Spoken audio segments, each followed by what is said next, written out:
जय श्री कृष्णा। राधे राधे। आइए सुनते हैं वरुथनी एकादशी व्रत कथा। अर्जुन ने कहा, हे प्रभु, वैशाख माह के कृष्ण पक्ष की एकादशी का क्या नाम है तथा उसका क्या विधान है और उससे किस फल की प्राप्ति होती है, सो कृपापूर्वक विस्तार से बताएं। अर्जुन की बात सुन श्री कृष्ण ने कहा, हे अर्जुन, वैशाख माह के कृष्ण पक्ष की एकादशी का नाम वरुथनी एकादशी है। यह सौभाग्य प्रदान करने वाली है। इसका उपवास करने से प्राणी के समस्त पाप नष्ट हो जाते हैं।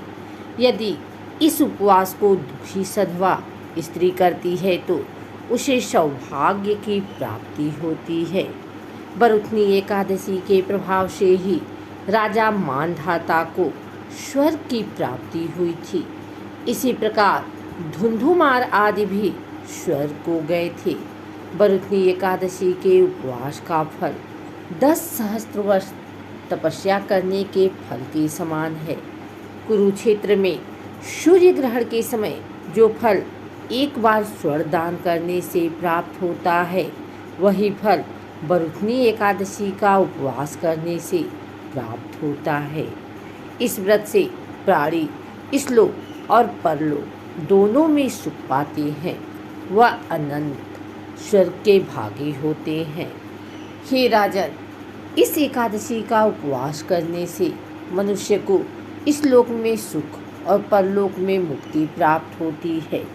शास्त्रों में कहा गया है कि घोड़े के दान से हाथी का दान श्रेष्ठ है और हाथी के दान से भूमि का दान श्रेष्ठ है। इनमें श्रेष्ठ तिलों का दान है। तिल के दान से श्रेष्ठ है स्वर्ण का दान और स्वर्ण के दान से श्रेष्ठ है अन्नदान। संसार में अन्नदान से श्रेष्ठ कोई भी दान नहीं है। अन्नदान से पितृदेवता, मनुष्य आदि सब तृप्त हो जाते हैं। कन्यादान को शास्त्रों में अन्नदान के समान माना गया है। वरुथनी एकादशी के व्रत से अन्नदान तथा कन्यादान दोनों श्रेष्ठ दानों का फल मिलता है।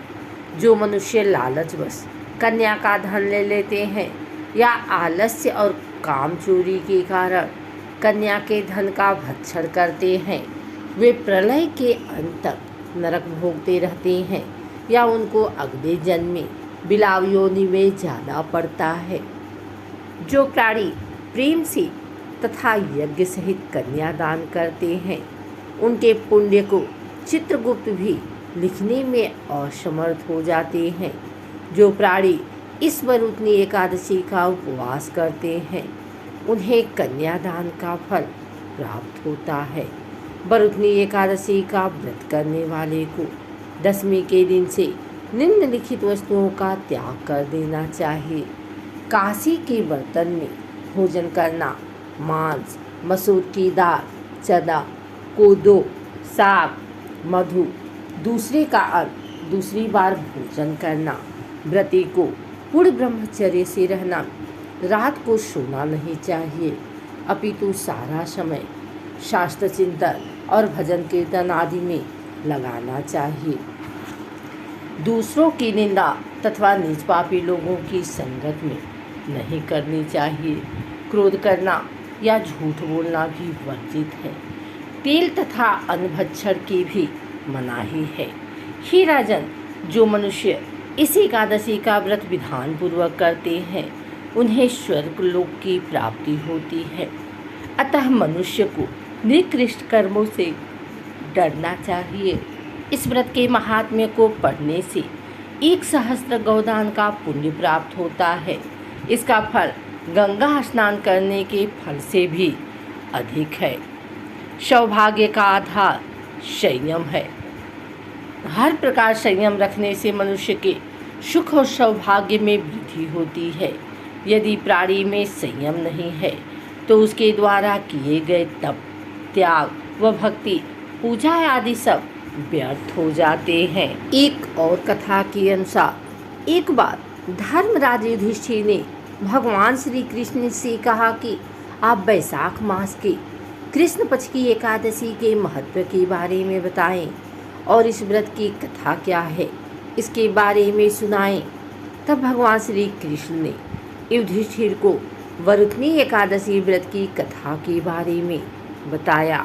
प्राचीन काल में मांधाता नाम का एक राजा था जो नर्मदा नदी के तट पर राज्य करता था। वह एक तपस्वी तथा दानशील राजा था। एक दिन वह जंगल में तपस्या करने के लिए चला गया। वह जंगल में एक स्थान पर तपस्या करने लगा।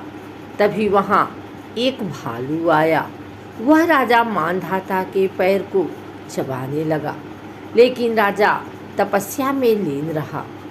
भालू राजा को घसीटने लगा और जंगल के अंदर लेकर चला गया। भालू के इस व्यवहार से राजा बहुत डर गया था। उसने मन ही मन भगवान विष्णु से रक्षा की प्रार्थना की। भक्त की पुकार सुनकर भगवान विष्णु वहाँ प्रकट हुए और भालू को मारकर राजा के प्राण बचाए। भालू ने राजा का पैर खा लिया था। इससे राजा बहुत दुखी था। तब भगवान विष्णु ने उसे कहा कि तुम दुखी मत हो, इसका एक उपाय है। तुम मथुरा में वरुथनी एकादशी का व्रत करो। वहाँ पर मेरी वराह अवतार मूर्ति की आराधना करो। उस व्रत के प्रभाव से तुम ठीक हो जाओगे। तुम्हारे पुराने जन्म के पाप कर्म के कारण ही भालू ने तुम्हारा पैर खा लिया। तुम बताए गए उपाय को करो। प्रभु की बातें सुनकर राजा ने वरुथनी एकादशी का व्रत मथुरा में किया। वहाँ पर उसने वराह अवतार मूर्ति की विधि विधान से पूजा की। फलाहार करते हुए व्रत किया।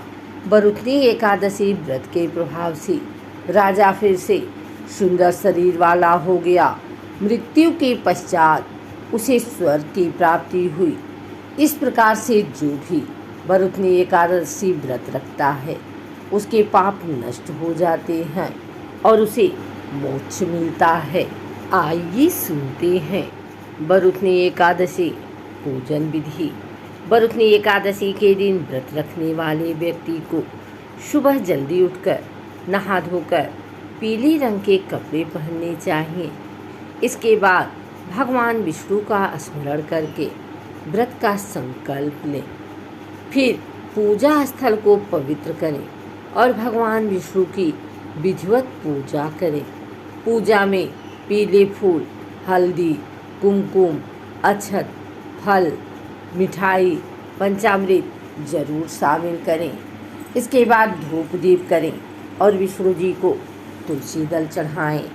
वरुथनी एकादशी के दिन भगवान विष्णु की पूजा करने के साथ ही माँ लक्ष्मी की भी पूजा करें। इसके बाद वरुथनी एकादशी की व्रत कथा पढ़ें या सुनें। विष्णु सहस्त्र नाम का पाठ करें। आखिर में आरती करें और प्रसाद सभी को बांट दें। फिर अगले दिन द्वादशी तिथि प्रारंभ होने के बाद एकादशी व्रत का पारण करें। अगर आपको हमारी वीडियो अच्छी लगी हो तो इसे लाइक करें, कमेंट करें, शेयर करें। हमारे चैनल को सब्सक्राइब करके बेल नोटिफिकेशन ऑल पर सेट कर लें ताकि आगे आने वाली वीडियो सबसे पहले आप तक पहुंच सके। धन्यवाद।